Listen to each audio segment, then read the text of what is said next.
See these wheel lips right in here? See there and there? Keep that in mind, all right? Now let me go show you something. So either those wheel lips are trying to mimic the chrome trim, or they're trying to mimic these lips. This is a 66 Belvedere, so you see that little bulge there on the lip? Right there. Even on this Duster, see how it bulges out? Bulges out. Well, on a Charger 66 through 70, they do not bulge out. There's no bulge to the wheel openings. This is a 68 Charger, so it has trim. Chargers always had this chrome trim here, so that's about as much bulge as you're gonna get with just a little tiny, you know, bump. So I'm gonna remove that bulge because a real Charger doesn't have that. And I think the car looks better without it, personally. So we're gonna file that off. And then something else in the casting, you can see there's a casting line right here. It's not very huge, but it is there. It's faint. We're gonna go ahead and file that off. You can see a little bit right there. You can see a casting line.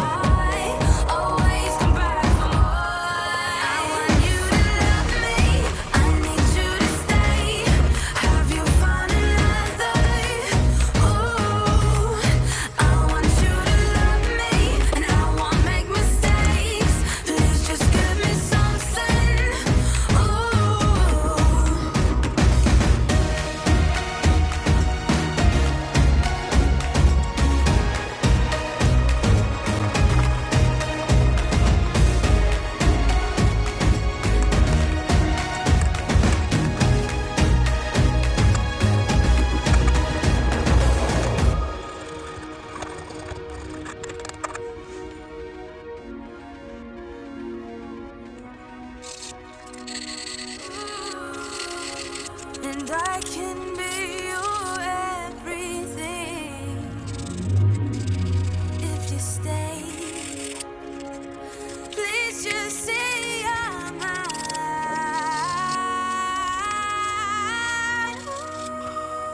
I want you to love me. I need you to stay. Have you found another? Ooh, I want you. So I found this guy on eBay. Cherokee John. If I have the link, I'll post it here in the video. But basically, he sells like rattle can paint of the factory colors. You know, I don't know if he has everything or not, but I looked up Plum Crazy Purple and found his page. We got the paint, and voila. We have actual Mopar lacquer spray paint. It's gonna look a lot like it did, only it won't have scratches in it, and it'll be authentic Plum Crazy Purple. There's something in the casting there. We'll file that a little bit too.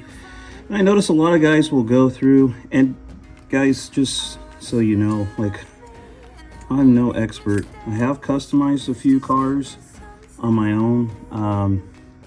And a while back I was part of a group on Facebook where everybody built custom cars. It's sort of like a little competition, so it was kind of fun for the time. All right, so there we have it. I think we're good enough to primer this guy and paint it. So what I use to paint is just a tube from a paper towel roll, and you just stick your car body over it. It's kind of like spring loaded, so it holds on there pretty darn good. So we can get in there and spray paint all the edges and top of the car. The only place you're not going to get paint is where the tube is covering, but that's underneath, so I don't really care.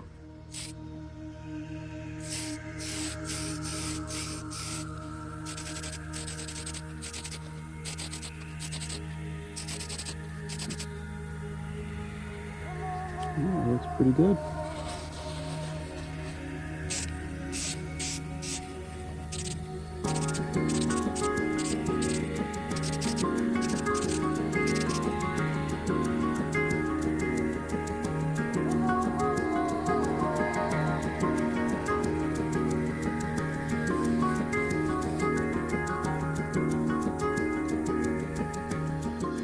So I put a third coat of paint on the Charger and it looks fantastic. So I'm pretty happy about that. It's all even. And now I found some decals I wanted to add to the car. I have to wait for them to get here. So for now, I'm gonna go ahead and drill the post so that we can tap it and put some screws in there to hold the bottom on.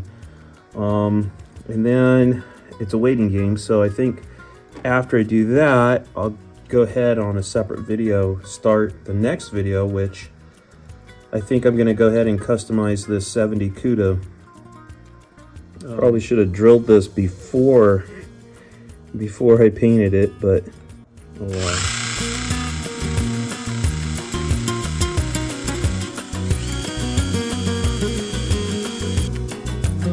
I'm using a 256 tap.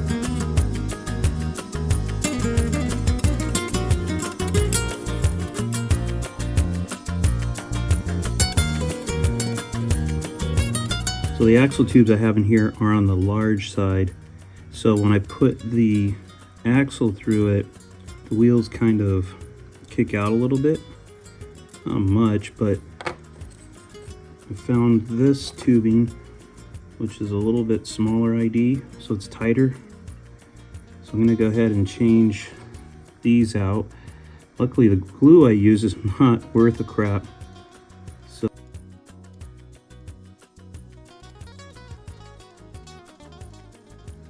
So I ordered some decals on eBay and there was a mistake on the scale size, so they got canceled. I had to reorder them, and so I'm a little behind on that. But in the meantime, I figured we would re-chrome the bumpers, paint the grille, paint the tail lights, the tail panel, and get the interior painted, do as much as we can on the car before the decals show up. And hopefully by the end of this video, it'll be finished. We'll see.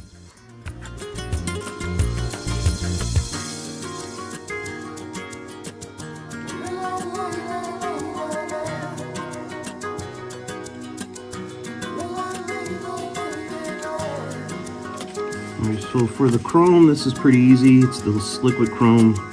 I get it from Hobby Lobby.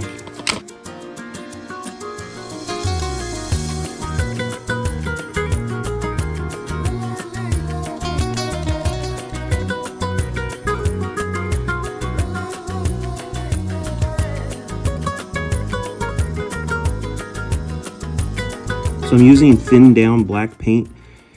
So when I put it in here, it's very thin. So it basically, gravity is pulling it to the bottom low spots of the grill, making those areas dark.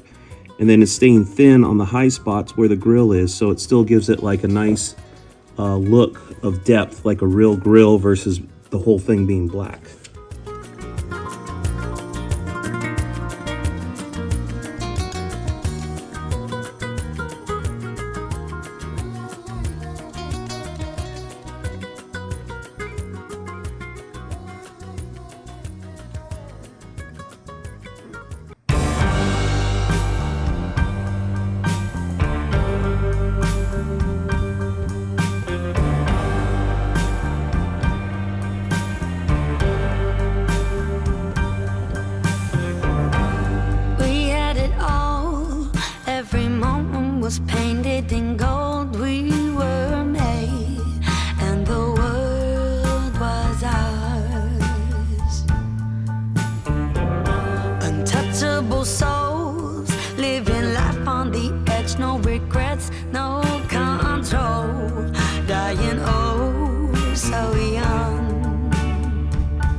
fought the crime, how could we fall so far?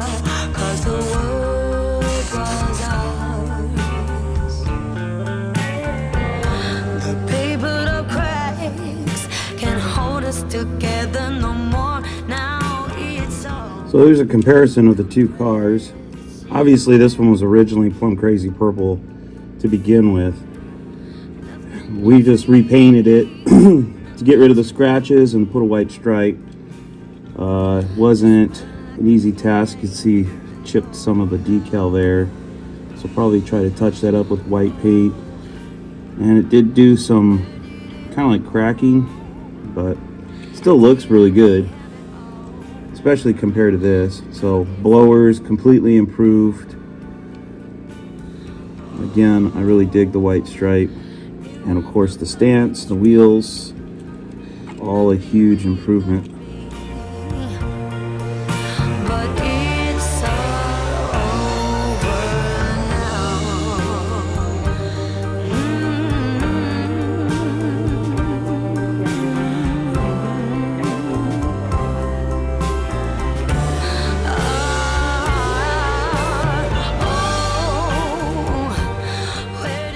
So we're almost done with the Charger build. Here it is. Here, it's looking pretty awesome, man. It's been a while since I've customized one, and so I'm a little bit rusty, and I've made a few mistakes on this car. I think there's some things I'm going to try out later on, try to make it a little bit better, but I'm still happy with the car. I still love the car. And here's one of the mistakes that I made, and wanted to explain to you what I plan on doing with the cars that I build on this channel. And I did a bunch of A100 Dodge vans, kind of the same deal. See, it's serialized. So I wrote down on a piece of paper where all this stuff is, what each vehicle, so it's kind of got traceability. But I think for the YouTube channel, I want to do that again, but start over and get a fresh start, and then I don't have to keep track of everything, because these YouTube videos go up. Hopefully they're here forever, and that will be the traceability. So what I wanted to do with this Charger is I wanted to serialize it. Now, you may or may not know this about Mopars. What's really cool about the Mopars from the 60s and 70s is that the VIN number tells you a lot about the car. It doesn't tell you everything, but it does tell you a lot. So I'm going to put a VIN number on this car. So this particular car, we're gonna go ahead and pretend that that's a 440 that's under the hood there. We can't really see the motor. It's all just blower pretty much sticking up out of there. But we know this is an RT. We know it's a 70 Dodge Charger. So this is how the VIN is going to look on this particular car. And this is the mistake. The mistake is I should have engraved the bottom of the car where I want to put the serial number before I painted it and assembled it. So I'm going to have to be careful here. I don't want to damage the car, scratch it. So I'm going to go ahead and VIN this car with a real Charger VIN, sort of, but with my own spin on it. So this car is going to be VIN X, which X stands for, it means Charger basically. The second digit in the VIN is S. S means special, which signifies it's an RT. So we've got a Charger RT here. And you can tell that by the door scoops. They're hard to see, but there's RT badges in there. And it's got the rump stripe. And then the next two digits are 29, which signify the roof. So if like this was a Roadrunner, the Roadrunner's VIN RM, R meaning Belvedere platform, M meaning Roadrunner, which stands for medium, and then 2.1 or 2.3. So a 2.1 car would have a post here, which originally this car had, this diecast had, but I cut it out to make it a 2.3. So it's a hardtop car.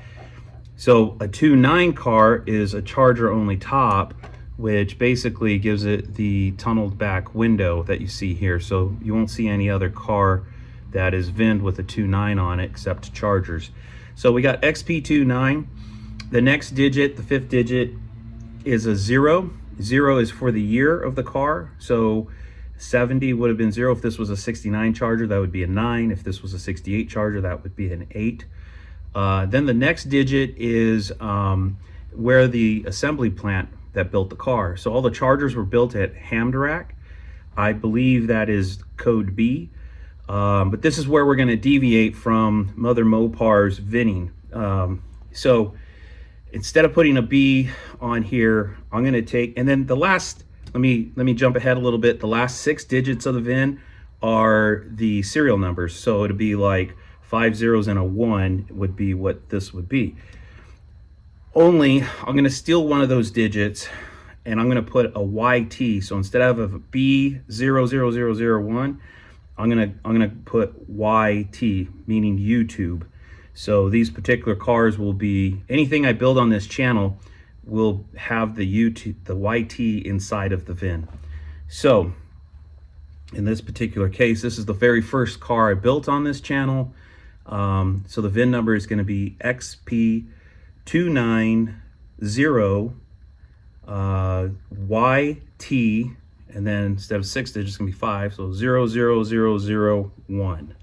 Okay, so if I were to build a say a 69 Charger, which I do have in the works, the 69 would look very similar to that, only instead of having that 0, it would be a 9, and the serial number of that particular car won't be 2 because it's the second car. It would also be a 1, but it'd be the first 69 Charger that I built on this channel, whereas this is the first 70 Charger I built on this channel. So any 70 Charger that I build from this point forward on this YouTube channel will continue that sequence. So the very next car will be ending with serial number 2. The very next car would be ending with serial number 3. And then we would have variations pretty much just in the engine code. So like, this one is going to be VINed as a 440 car. If I was going to VIN it as a Hemi car, let's say, then it would be a J code for 1970. And just another little piece of trivia here that you may or may not know, if you have an RT Charger, it only had 2 engine options. That was the 440 and the Hemi. So if I ever want to build something that has, say, a 383, not that I would bother, but it wouldn't be an RT, and we would have to cut the scoops off because only the RT came with those door scoops. So that's where we're at. So in my head, it got away from me, man. I don't actually have any RTs anymore in 1-to-1 scale, but I do have lots of XPs. So you saw it here. This is I guess what makes this even more unique is I started to put a P here and screwed that up, and I was like, ah, crap, I meant to put S for RT. So anyway, we got our X, we got our S, we got our 290 Y T 00001. So there you have it, serial number 1. So I think what's, we're just kind of fooling around here and stuff, and I think this is kind of a really cool thing to do with this car, and I plan on doing it with all the cars I build here. But I'll kind of tell you my little vision here. Not a big deal today, but I kind of can't help but sort of fantasize that maybe 100 years from now I'm long gone, and somehow hopefully my son or family when I die doesn't just throw this shit away, and hopefully somebody, I don't know, cares for it, collects it or something. But it'd be really cool if this car in particular surfaced someday 100 years from now, and somebody finds it and somehow wonders, why has this thing got a VIN on the bottom of it, and is able to connect it to this YouTube channel and say, wow, look at that, we found the number 1, the very first car made on the Hot Wheels customized channel. So I don't know, that's kind of the thought, that's the fantasy. We'll have to see 100 years from now how it plays out, and I don't know, maybe most of us won't be alive by then unless you're a kid watching this. Maybe you'll see it. But anyway, what do you guys think? Am I crazy? I think it's cool, but I don't know. I'm curious what do you guys think? All right, so time to do a stop motion on it. I got to do a lot of cleaning up and put my little, neighborhood together so that we can get the stop motion going and move on to the next car.